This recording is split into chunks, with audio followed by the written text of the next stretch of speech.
that is artificial or fake about me. I'm going to interview Eric Weihenmayer, who climbed the highest mountain in the world, Mount Everest. But he's gay. He's blind. In Keywords for Disability Studies, I examined that the word performance can be defined as an intent to present disability in a specific way. Now, the keyword also explained that an unstable performance can represent disability in a way that undermines the intent to create a powerful image of that disabled person. In Eric's case, the performance, which was the script that the anchor was given, was incorrectly performed, and this undermined his achievements as a blind mountain climber. In Ava's case, her own performance of displaying herself as an amputee and having a part of her that is fake ended up equating her personality to fakeness and dishonesty. And when we're wondering if these forms of representation were successful, we actually need to look at how the people themselves feel about the specific performance. We all know that infamous clips can kind of create a sense of viralness and give people a place in modernity. And so for some people that's a good thing, and for some people that's a bad thing.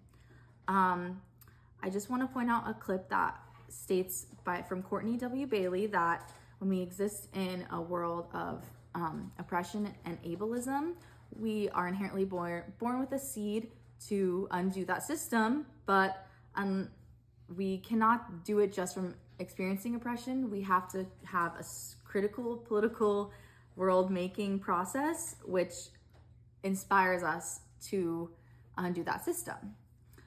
And for Eric's form of representation, he actually explained in an NPR interview that even though he was incorrectly misrepresented, he felt successful in that representation because he wasn't really recognized for his achievement before that clip itself.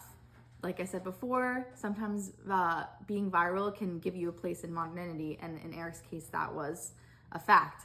And we also see in Keyword for Representation that just like performance, representation itself can be unstable and can therefore stigmatize unjust social realities. And the reason that I think that it didn't really do that for Eric was because he already had that critical political world built for himself, because he had already achieved the act of climbing Mount Everest and having accolades written about him. But his actual representation in that news anchor moment wasn't true, because the social reality of Eric is that he is not gay. Therefore, the merit for stigmatization almost went away when we found out that the thing that he was being stigmatized for wasn't actually correct. We could just move to the accomplishment that was climbing Mount Everest as a blind person.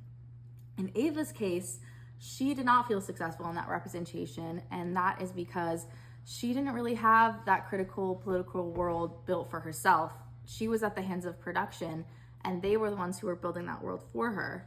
She actually said that she intended to show herself as a person who happened to be an amputee, and to show a person first model of disability where she wasn't defined by that. But due to clips like this and other parts of the show, her place in the Real Housewives franchise and in our society is deemed to succumb to just an amputee and one who is possibly even unstable. Thanks so much. Bye.